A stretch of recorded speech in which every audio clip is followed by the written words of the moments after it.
Hi, boys and girls. Mrs. D'Ambrosio here. Mrs. D, I know you call me. Well, good morning or good afternoon. I'm not sure when you'll be watching this.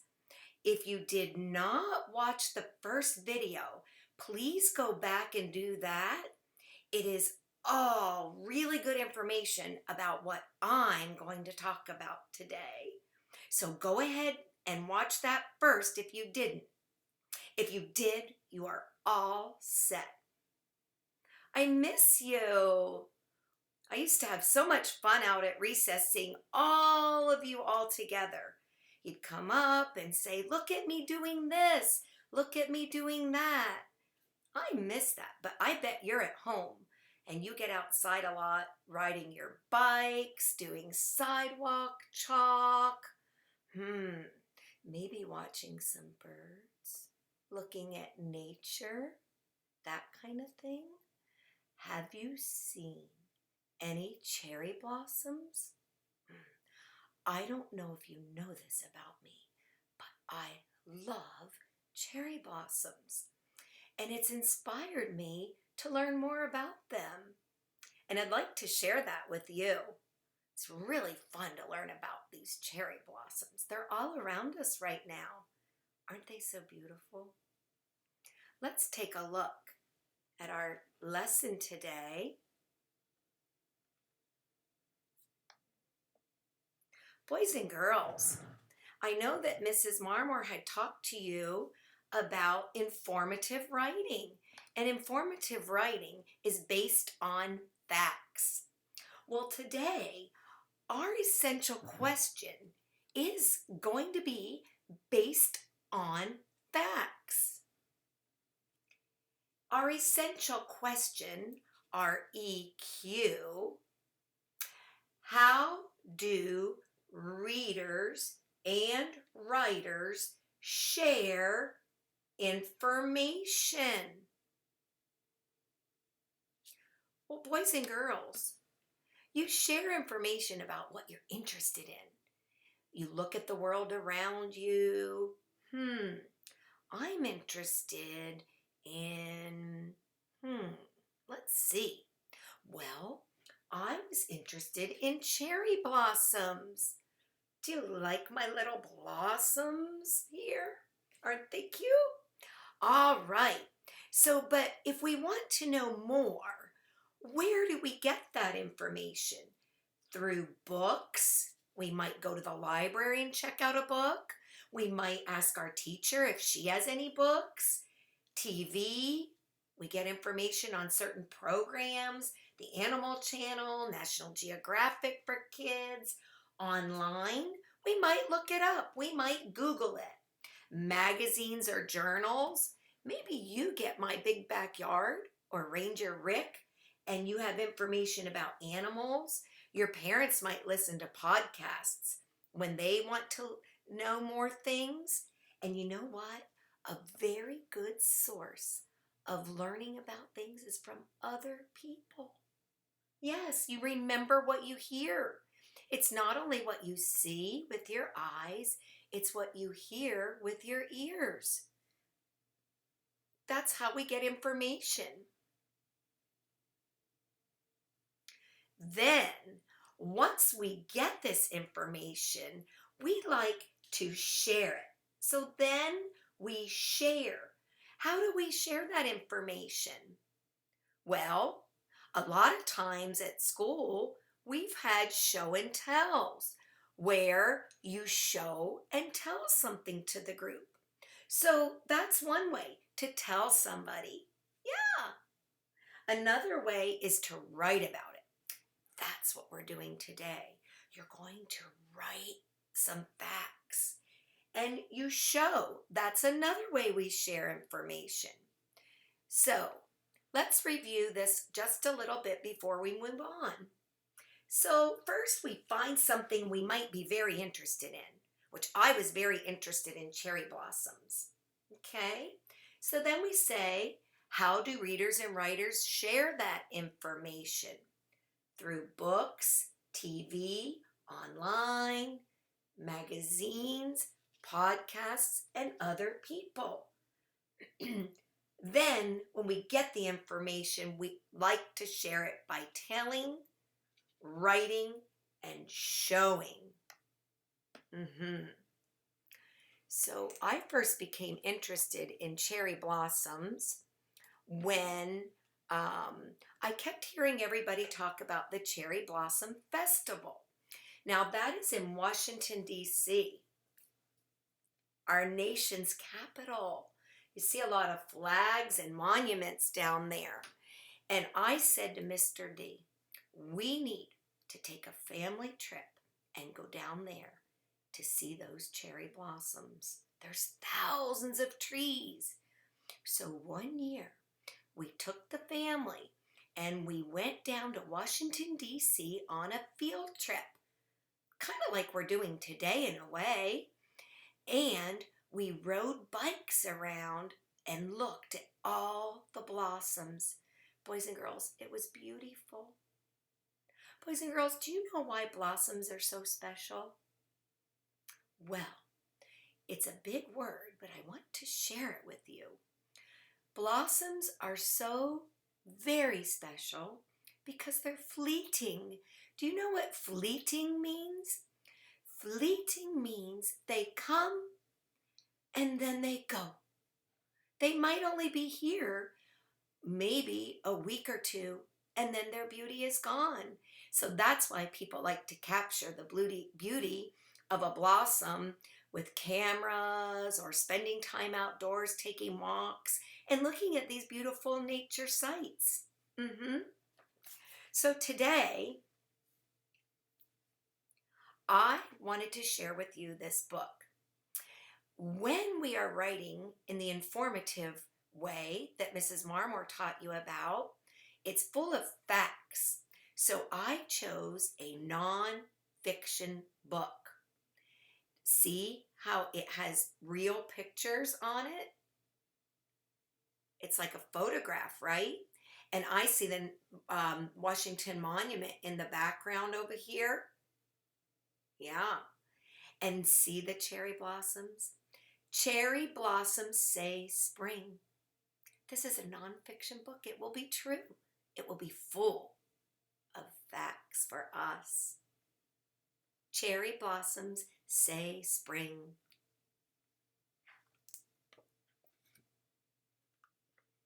I got this at our school library. Whoopsie. Some white, some pink. All lovely, I think. Do you like her bouquet?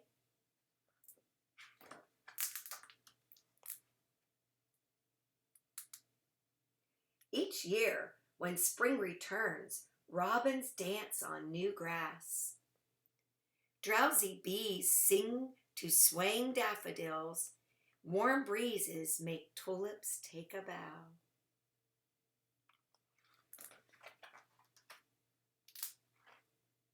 In Washington, D.C., Japanese cherry trees take center stage.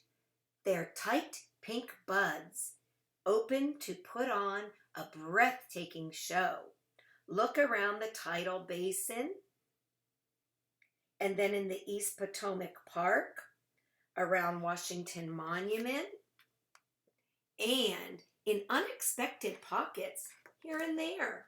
Look here. I like this page. It's breathtaking, isn't it? Oh my. And it says here, from a distance, craggy branches are lost in billowing clouds of snowy white and soft shades of pink. Branches sweep low, bringing sweet blossoms close enough to sniff. Look up close. Flower clusters, bigger than your fist, cling to the gnarled twigs.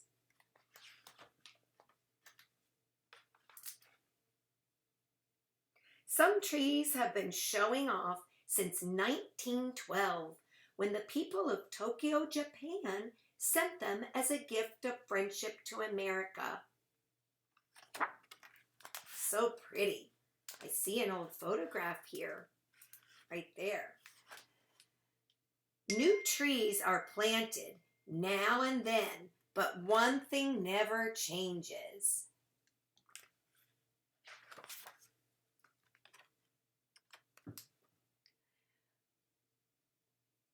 For 2 weeks, every spring, crowds pour into our nation's capital for the National Cherry Blossom Festival.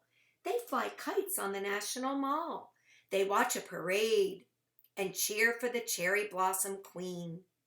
They enjoy carnival rides, paddle boats, and a bike rally. And they take pictures. Remember, the blossoms are fleeting. They want to get a good shot now. And lots more pictures.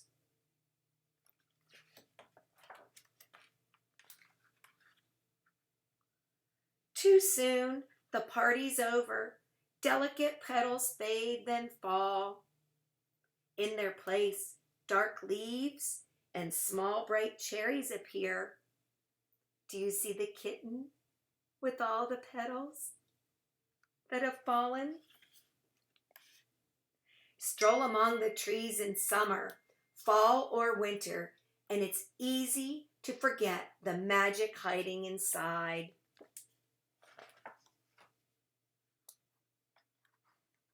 But look, we can hardly wait to put on the cherry blossom trees. Whoops. But spring remembers. I could barely see that part down low. You might have missed that too. See it? But spring remembers and can hardly wait to put on another show. Look how beautiful. There are some good facts in there. I didn't know there was a cherry blossom queen. They bloom in the spring. Yes, you're going to be writing some facts soon about this too. But let's talk about that. So we read the book and we think about the facts. We've heard some facts in the video that was before mine of the 2 young gentlemen talking all about their field trip to the Cherry Blossom Festival. And then we read a book, we listened, and we saw with our eyes the words. So we're thinking about all these facts. The nice thing about it, when you do informative writing, you get to choose the facts that you like. So how can we go about doing that? Let's take a look over here. I'm going to take down our first chart. And we're going to look at our word bank. Boys and girls, sometimes when we write, we know that there are going to be difficult words, but we know we want to use them in our writing. So this is when we have a very handy word bank. It's kind of like when your parents go to a bank and they want to get money out. This is called a word bank. You go to the word bank when you want some help with some words. I might want to use tree in a sentence. I might want to use blossom in a sentence. I might want to use pink in a sentence. I might want to use white in a sentence. Or blooms, cherry, spring.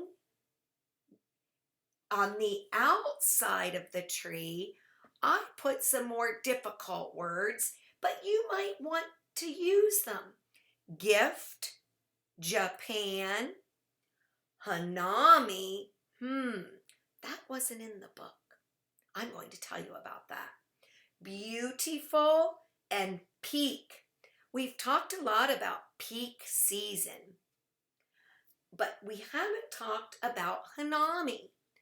Boys and girls, you can come back to my video when you would like to see if you need help with words when you write a sentence. For instance, you might want to write, the blossoms are pink and white. So then you would have the words you need. Okay? You'll have the words you need.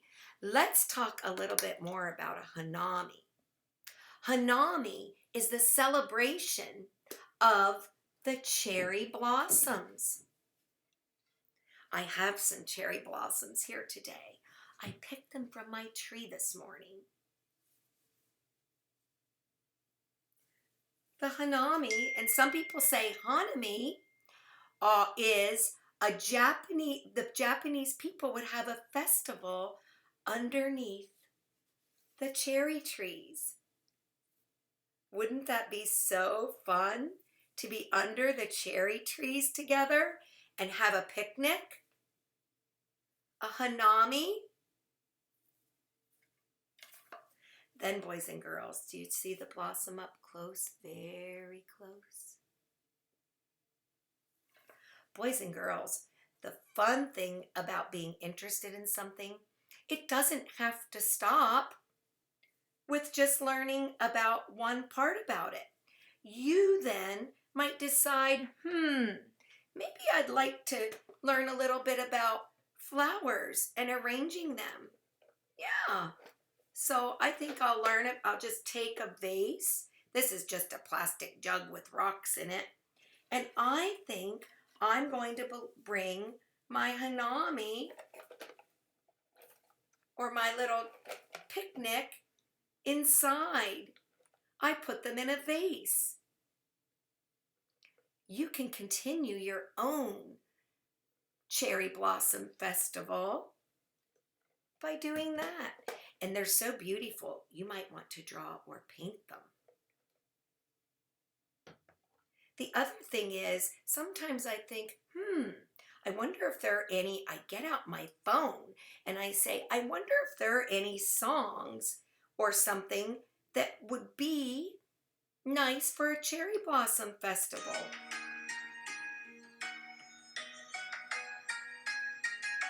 Wow, this is Japanese music.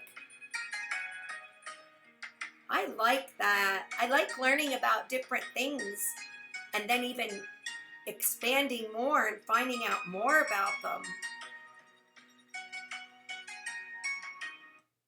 Boys and girls, I hope for your assignment you enjoy choosing 2 facts about cherry blossoms.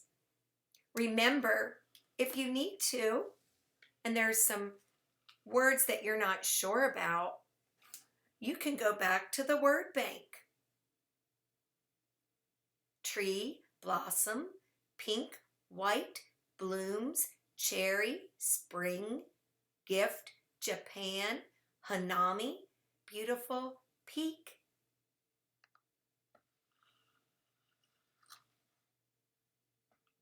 I had a lot of fun today. I hope you did too. And I hope you'll share your information about cherry blossoms with someone. Bye, boys and girls. See you next time.